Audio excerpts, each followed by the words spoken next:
โปเกมอนได้สร้างโปเกมอนมายาขึ้นมาหลายตัวบางตัวกลายเป็นดาวเด่นของแฟรนไชส์บางตัวค่อยๆถูกลืมไปตามกาลเวลาและก็ยังมีอีกหลายตัวที่ไม่เคยได้รับสปอตไลท์จากผู้คนมากนักแต่มันจะมีโปเกมอนมายาอยู่ตัวหนึ่งนะครับที่ถึงแม้ว่ามันจะไม่ได้โดดเด่นที่สุดแต่ว่าเซเลบี้ก็ยังติดอยู่ในความทรงจำของใครหลายคนรวมถึงนักสะสมอย่างพวกเราก็ด้วยนะครับ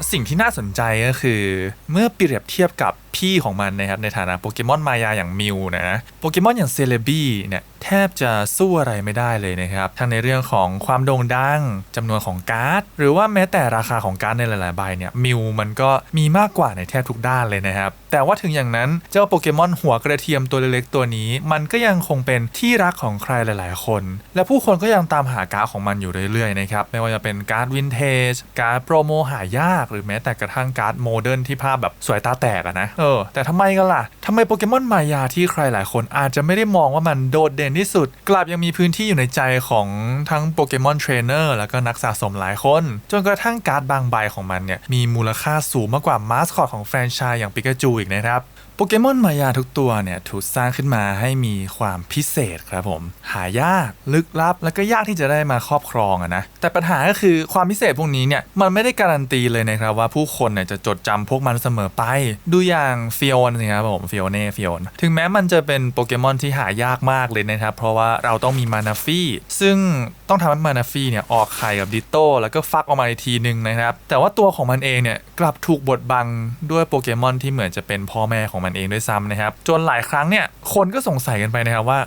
แล้วเราจะมีฟิโอนทำไมใช่ไหม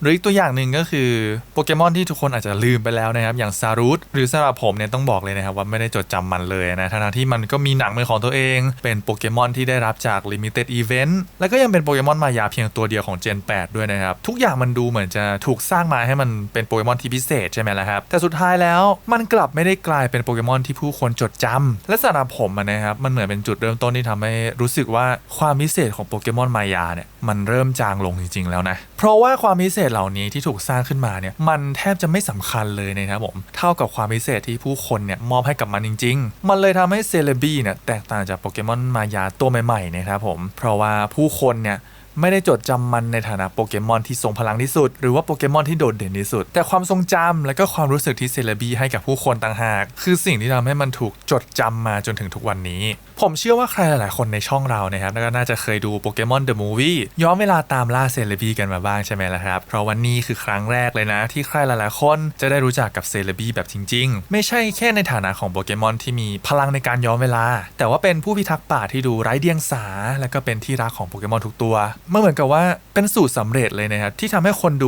เนี่ยก็จะต้องหลงรักโปเกมอนตัวนี้หรือไม่อย่างน้อยเนี่ยก็คงต้องเอาใจช่วยน้องโดยที่ไม่รู้ตัวเลยใช่ไหมล่ะครับแต่ผมก็รู้สึกว่าเนื้อเรื่องเนี่ยมันพีคมากเลยนะสำหรับอนิเมะเมื่อประมาณ25 ปีที่แล้วผมที่เพิ่งย้อนกลับไปดูตอนโตเนี่ยยังรู้สึกเลยนะครับว่า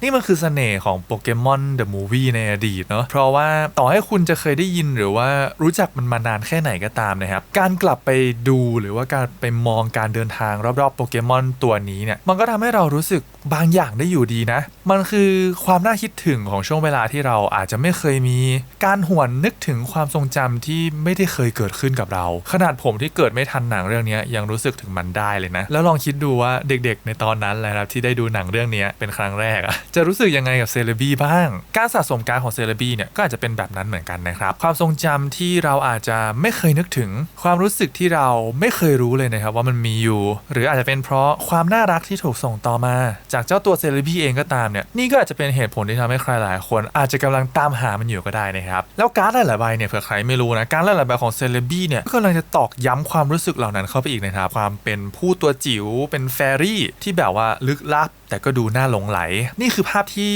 ศิลปินหลายๆคนเนี่ยตีความเซเลบี้ออกมานะครับความอ่อนโยนแล้วก็ไร้เดียงสาไม่ว่าจะกี่สิบปีเนี่ยการ์ดแทบทุกใบของมันก็คงยังถ่ายทอดสิ่งเหล่านี้ให้กับผู้คนได้ดูอยู่นะครับมันเลยเป็นโปเกมอนตัวจิ๋วที่ใครหลายๆคนเนี่ยยังหลงรักอยู่ถึงแม้ว่าอาจจะไม่ได้โด่งดังเท่ากับมิวแต่ว่าเรื่องราวแล้วก็ความรู้สึกของมันที่ได้มอบให้กับผู้คนเนี่ยก็ไม่ได้น้อยหน้าไปกว่ากันเลยนะครับนี่ผมยังไม่ได้พูดถึงตำนานเรื่องเล่าของการจับอันโนนทุกตัวเพื่อไปหาเซเลบี้ได้ในเกมโปเกมอนโกซิลเวอร์อะไรอย่างงี้นะที่เด็กๆหลายคนเนี่ยโดนหลอกเหมือนกับมิวใต้ท้องรถบรรทุกเลยนะครับใครเคยทำ ำมาบ้างก็สารภาพมานะโปเกมอนทุกตัวเนี่ยมีคนรักเสมอนะครับผมเพราะฉะนั้นคำถามที่ว่าทำไมการไปไหนถึงแพงทำไมโปเกมอนตัวนี้ถึงมีคนอยากได้ของแบบนี้นะครับแต่ละคนมันก็ตอบได้ไม่เหมือนกันหรอกนะแล้วก็ถึงแม้ว่าวันนี้โปเกมอนมายาบางตัวที่ผมพูดนะครับว่าคนหลงลืมหรือว่าอาจจะไม่ชอบมันเนี่ยผมก็ต้องบอกจริงๆนะว่าไม่ได้มีเจตนาที่จะลดคุณค่าของโปเกมอนเหล่านี้เลยนะครับเพราะถ้ามันเป็นโปเกมอนที่เราชอบเนี่ยคำพูดของคนอื่นมันก็ไม่สำคัญใช่ไหมล่ะครับ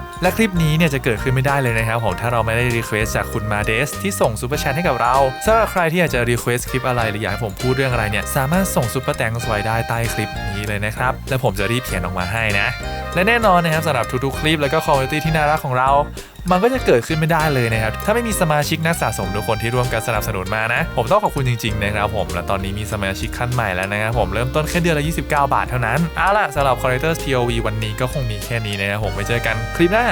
บ๊ายบาย